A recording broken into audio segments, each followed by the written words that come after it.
মহান আল্লাহ আমাদের অসংখ্য অগণিত নিয়ামত দান করেছেন। আমরা সারাক্ষণ তার নিয়ামতের মাঝে ডুবে আছি। এসব নিয়ামতের কৃতজ্ঞতা আদায় করা জরুরি।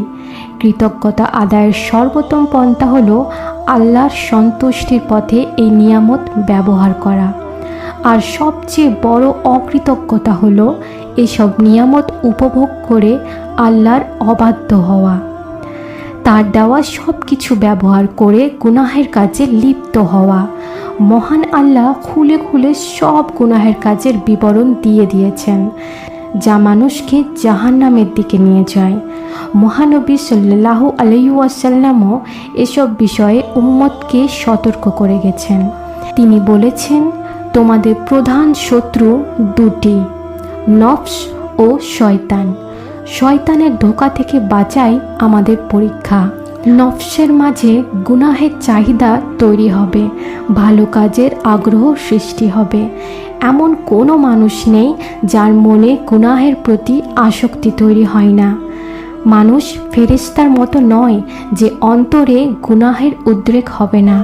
ফেরেশতাদের সৃষ্টি করা হয়েছে শুধুই ইবাদতের জন্য, তাদের অন্তরে এসব আসে না। কিন্তু মানুষের মনে গুনাহের চাহিদা সৃষ্টি হবেই, আর আমাদের এই চাহিদা দূর করতে হবে। এর মাধ্যমে বান্দা আল্লাহর নৈকট্য লাভ করতে পারবে এবং তার প্রিয় পাত্র হতে পারবে।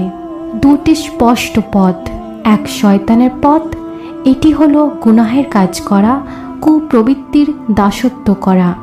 দুই, রহমানের পথ, আল্লাহর পথ, এটা হলো তার হুকুম মানা, শয়তানের পথে না চলা, কুমন্ত্রণা থেকে বাঁচা। জোরপূর্বক এ থেকে বেঁচে থাকতে হবে। এর জন্য ধৈর্য ধারণ করতে হবে। মন ঝুঁকে যাচ্ছে গুনাহের দিকে, কিন্তু আল্লাহর ভয়ে গুনাহ থেকে বিরত থাকছে, ধৈর্য ধরছে। এই ধৈর্য ধারণের বিনিময়ে আল্লাহ অনেক উত্তম প্রতিদান প্রদান করবেন। আল্লাহ চোখ দিয়েছেন আল্লাহর কুদরত দেখার জন্য, কিন্তু ঘর থেকে বের হলেই এখন গুনাহের শত আয়োজন। চোখ তুললেই গুনাহ আর গুনাহ। আজকাল তো ঘরেই বরং পকেটেই গুনাহের সব উপকরণ বিদ্যমান। মোবাইল আছে, তার মাধ্যমে আপনার কুপ্রবৃত্তির চাহিদা মেটাতে পারেন, চোখের মজা লুটতে পারেন। কিন্তু খবরদার, আল্লাহ দেখছেন। দুনিয়া দেখুক আর নাই দেখুক, আল্লাহ কিন্তু দেখছেন। আচ্ছা ধরো তুমি কোনো গুনাহের কাজ করছো, হঠাৎ তোমার বাবা চলে এলেন বা তোমার মা, কি করবে? সেই কাজ করতেই থাকবে, নাকি যেভাবেই হোক, যত কষ্টই হোক, তুমি সেই কাজ থেকে বিরত থাকবে?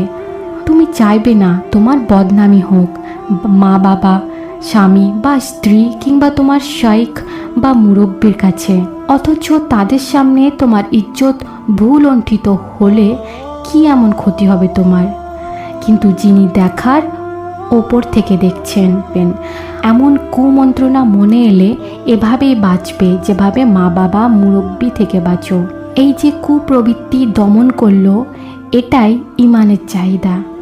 মনের ভিতর যে কুমন্ত্রণা তৈরি হয় তা আল্লাহ সৃষ্টি করেন, বান্দা যেন দমন করে। বান্দা কুপ্রবৃত্তিকে যত দমন করবে ততই আল্লাহর নৈকট্য অর্জন করতে পারবে। ইমানি নূর তার অন্তরে সৃষ্টি হবে, আল্লাহর সঙ্গে সম্পর্ক গভীর হবে। এমন কোনো ওয়াজিফা নেই যা পড়লে গুনাহ থেকে বেঁচে যাবে, বরং জোর করেই বাঁচতে হবে।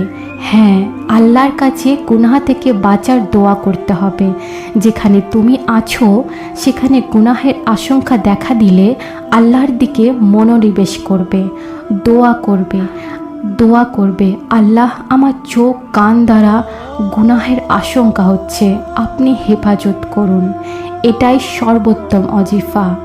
আর গুনাহ থেকে বাঁচার জন্য সর্বোচ্চ চেষ্টা এবং ত্যাগ স্বীকার করবে, নিজের ওপর জোর খাটিয়ে তা থেকে বাঁচবে।